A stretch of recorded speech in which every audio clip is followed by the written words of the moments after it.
नमस्कार. आज आपण सप्तशृंगी देवीच्या स्थानाबद्दल आणि तिच्या कथेबद्दल आपल्याला जी माहिती मिळाली आहे त्यावर जरा सविस्तर बोलूया. हो, नक्कीच. म्हणजे देवी त्या गडावर नेमक्या कशा आल्या आणि त्या जागेला सप्तशृंगी हे नाव कसं पडलं यावर आपण लक्ष केंद्रित करू. बरोबर.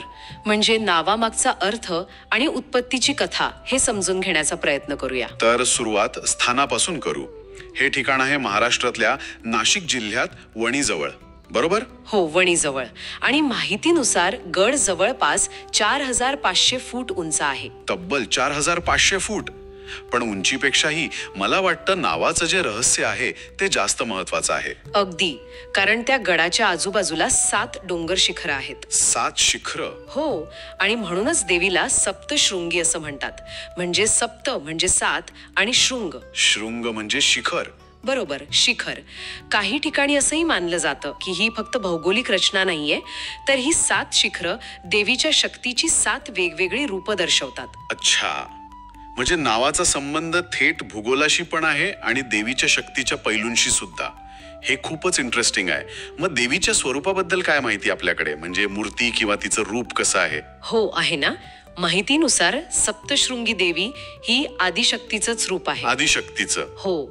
आणि ती पण महिषासूर मर्दिनी रूपातली. म्हणजे जिने महिषासुराचा वध केला. अच्छा. आणि विशेष म्हणजे असं म्हणतात की ती एका मोठ्या नैसर्गिक शिळेतून म्हणजे दगडातून प्रकट झाली आहे. नैसर्गिक शिळेतून? हो. आणि मूर्तीला तब्बल 18 हात आहेत. 18 हात? आणि प्रत्येक हातात वेगवेगळी शस्त्र आहेत. म्हणजे त्रिशूळ, चक्र, गदा, तलवार अशी अनेक शस्त्र जी तिला देवांनी दिली होती म्हणे. बापरे, 18 हात आणि इतकी शस्त्र. हे तिच्या प्रचंड सामर्थ्याचं प्रतीक आहे नक्कीच. अगदी. मग तुम्ही मगाशी महिषासुराचा उल्लेख केलात. हो. ती कथा कशी जोडली जाते इथपर्यंत? म्हणजे देवी इथे गडावर येण्याचं कारण हीच कथा आहे का? हो, बहुतेक करून तेच मुख्य कारण दिसतंय. पुराणांनुसार महिषासूर नावाच्या राक्षसाने देवांना हरवून त्रिलोकात म्हणजे 3ही लोकांत हाहाकार माजवला होता. तेव्हा मग ब्रह्मदेव, विष्णू, महेश आणि इतर देवांनी मिळून त्यांच्या शक्तीतून एक तेज निर्माण केलं. अच्छा. आणि त्या तेजातूनच आदिशक्ती प्रकट झाली सप्तशृंगी देवीच्या रूपात.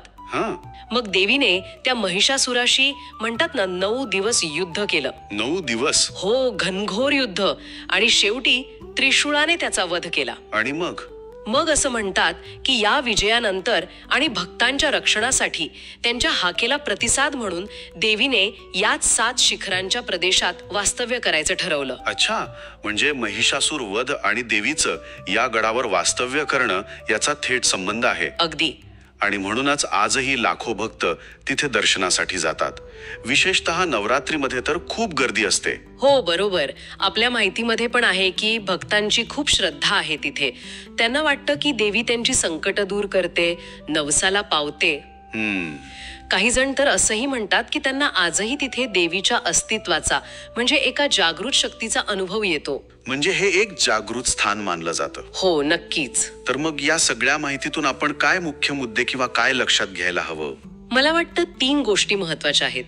एक म्हणजे स्थानाचं नाव सप्तशृंगी हे तिथल्या 7 शिखरांशी कसं जोडलेलं आहे.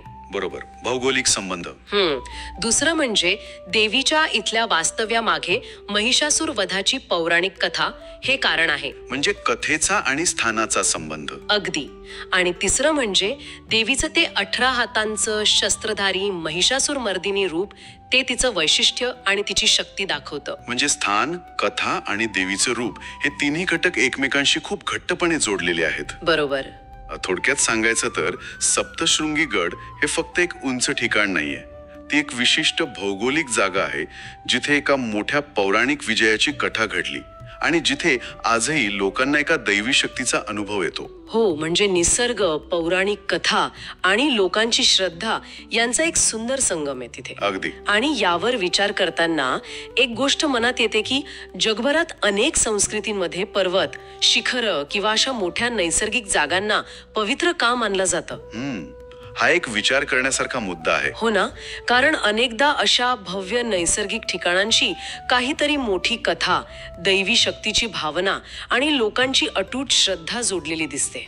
हे आपल्याला कुठेतरी विचार करायला लावतं की निसर्गाचा मानवी मनावर आणि श्रद्धेवर किती खोल परिणाम होत असावा.